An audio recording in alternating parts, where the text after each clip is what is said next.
दोस्तों नमस्कार, स्वागत है आपका बड़ी खबर बड़े खुलासे में।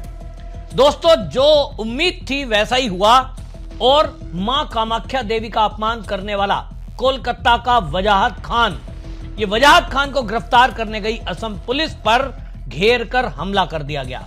जी हां, हमले की खबर आ रही है और इसमें पहले से असम पुलिस का यह कहना था कि जो कोलकाता की पुलिस है वो उनका सहयोग नहीं कर रही है, क्योंकि कोई भी दूसरे राज्य में अगर गिरफ्तार करने के लिए पुलिस जाती है, ये नियम है कि वो लोकल थाने में जाकर पहले रिपोर्ट करती है, फिर वो बताते हैं कि किसको गिरफ्तार करने के लिए आए हैं। क्योंकि वजाहत खान के ऊपर असम में एफआईआर दर्ज है, क्योंकि उसने हिंदू देवी देवताओं का अपमान उड़ाया। और उससे ज्यादा गंभीर मामला यह है कि असम में सबसे ज्यादा माने और पूजे जाने वाली मां कामाख्या देवी, उसका अपमान किया है। तो असम के लोग गुस्से में आए, हेमंत बिस्व शर्मा ने उस पर आदेश जारी कर दिए। तो असम की पुलिस कई दिन से कोलकाता में डेरा डाले हुए है, लेकिन पुलिस ने सहयोग नहीं किया। जब पत्रकारों ने पूछा है कि भाई इस पर क्या किया जाए असम के मुख्यमंत्री से, तो असम के मुख्यमंत्री हेमंत बिस्व शर्मा, उन्होंने कहा कि देखिए, हमने तो कोलकाता के अधिकारियों को कहा है कि आप हमारी पुलिस का सहयोग करें।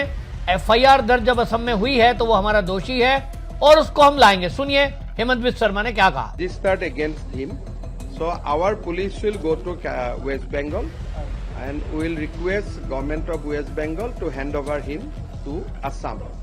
But কিমান cooperation government of West Bengalৰ পৰা পাও সেইটো সময়ে ক'ব পাৰিব, আজিটো এতিয়াই ক'ব নোৱাৰি। तो सुना आपने, हेमंत बिस्व शर्मा साफ कह रहे हैं कि देखिए, हमने तो अपना काम किया, एफआईआर की है, सहयोग करना चाहिए, लेकिन इसमें सहयोग नहीं हो रहा है। उसके लिए मैंने आपको पहले ही बताया कि वजाहत खान जिस तरह से पाकिस्तान बेस्ड संस्था से जुड़ा हुआ है, मैं पहले दिन से कह रहा हूं कि जिस दिन इसकी जांच हो, असम पुलिस अगर ठीक से जांच करेगी तो निश्चित रूप से इसमें पाकिस्तान के ऐसे लोगों के तार जुड़ते हुए नजर आएंगे।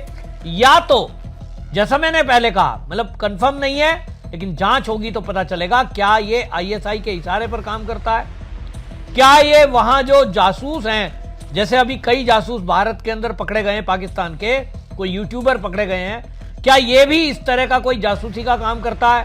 क्योंकि जिस तरह से पूरी बंगाल की पुलिस वजाहत खान को बचाने में लगी हुई है, इससे तो ये लगता है कि इसके तार कहीं ऊपर तक जुड़े हुए हैं। ममता बनर्जी की सरकार ऐसा नहीं है कि अगर चाहेगी और गिरफ्तारी ना होगी, लेकिन हमने देखा है कि पूरा पुलिस अमला इसको बचाने में लगा हुआ है।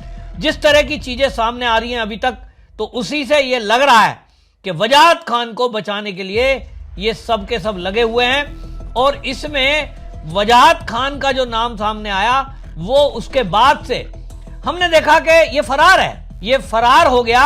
और इस फरार होने के बाद से अभी तक इसके घर पे कई बार पुलिस गई है, तो पिता कहते हैं साहब मुझे नहीं पता।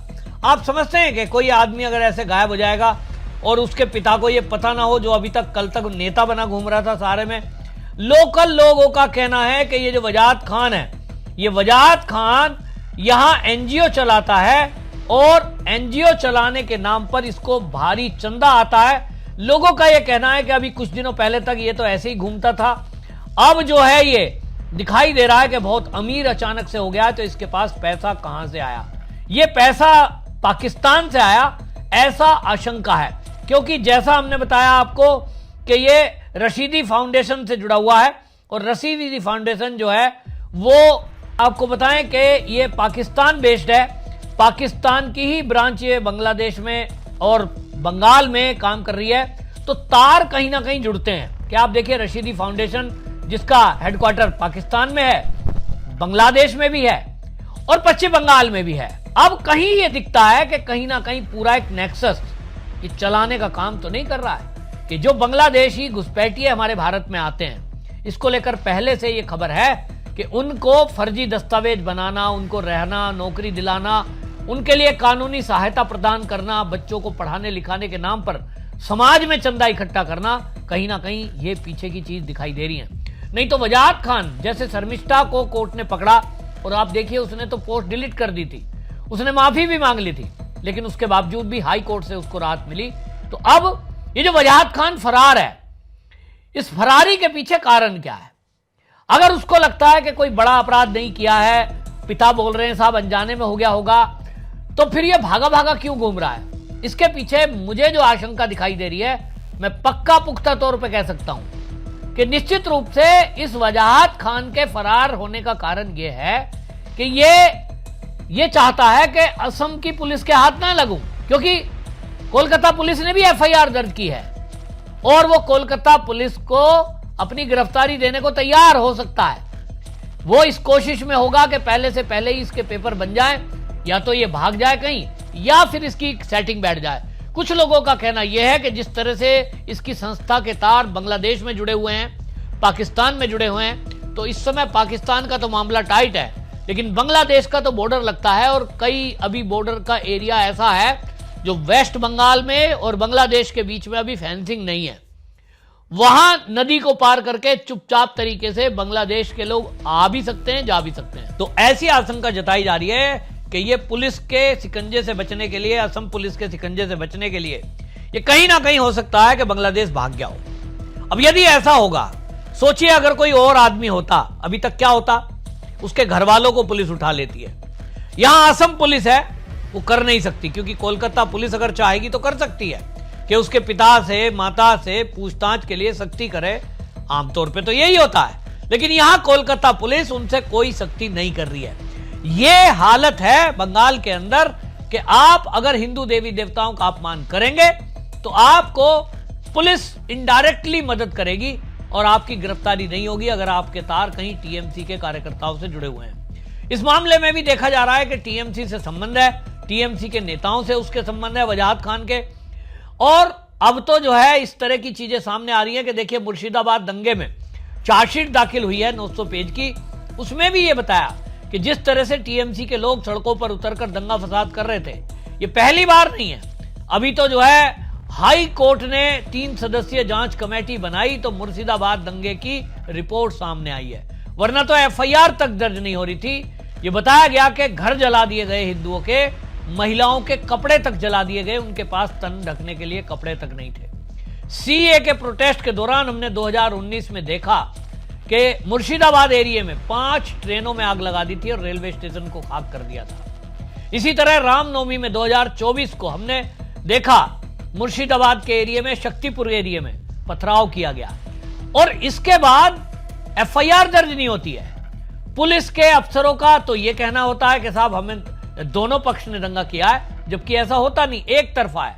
तो असम पुलिस पे भी वजाहत खान के घर जो गिरफ्तारी करने के लिए पहुंचे थे, सिंपल रूप से एक रेड करने के लिए गए थे और भीड़ को किसने इकट्ठा किया, किसने उकसाया कि उनके ऊपर हमला कर दिया गया, वो जान बचाकर भागे हैं। तो ऐसा एक माहौल क्रिएट कर दिया गया है कि ताकि कोई पुलिस वाला वहां जाने की भी ना सोचे। और ये जैसे मैंने पहले भी बताया आपको कि ममता बनर्जी भी अपने टीएमसी के कार्यकर्ताओं के साथ ऐसे ही खड़ा होती है। सीबीआई के विरोध में बोल देंगे, ईडी के विरोध में बोल देंगे, देखेंगे किसकी हिम्मत है, हमारे यहां कौन कार्रवाई करेगा। जब आप इस तरह की भाषा एक मुख्यमंत्री के मुंह से सुनते हैं तो पुलिस के अधिकारी समझ लेते हैं कि भैया ये ममता बनर्जी और टीएमसी का खास आदमी है, इसके खिलाफ कार्रवाई नहीं करनी है। तो पुलिस तो राज्य सरकार मुख्यमंत्री के अंडर में है भाई, तो इसलिए उनकी हिम्मत नहीं है कि ममता बनर्जी का जब तक इशारा ना हो तब तक वो उसको गिरफ्तार। और ममता बनर्जी का इशारा वजाहत खान मामले में मुझे होता नहीं दिखता है। अब इसका क्या उपाय है भाई? पुलिस या तो और केंद्रीय सुरक्षा बलों को लेकर के साथ आए, एक राज्य दूसरे राज्य में जाने के लिए अक्सर तो ऐसा नहीं होता है। और इसलिए मैं हेमंत बिस्वा शर्मा जी से कहना चाहूंगा, वजाहत खान को आप गिरफ्तार नहीं कर पाएंगे। उसके तार पाकिस्तान और बांग्लादेश से जुड़े हुए हैं, ऐसा लोकल लोगों का कहना है, ऐसी आशंका है। और इसीलिए इस आशंका को आधार बनाते हुए, और अब तो पुलिस पर हमला हुआ है, मैं हेमंत बिस्वा शर्मा जी से कहना चाहूंगा कि इस केस को एनआईए को ट्रांसफर करें।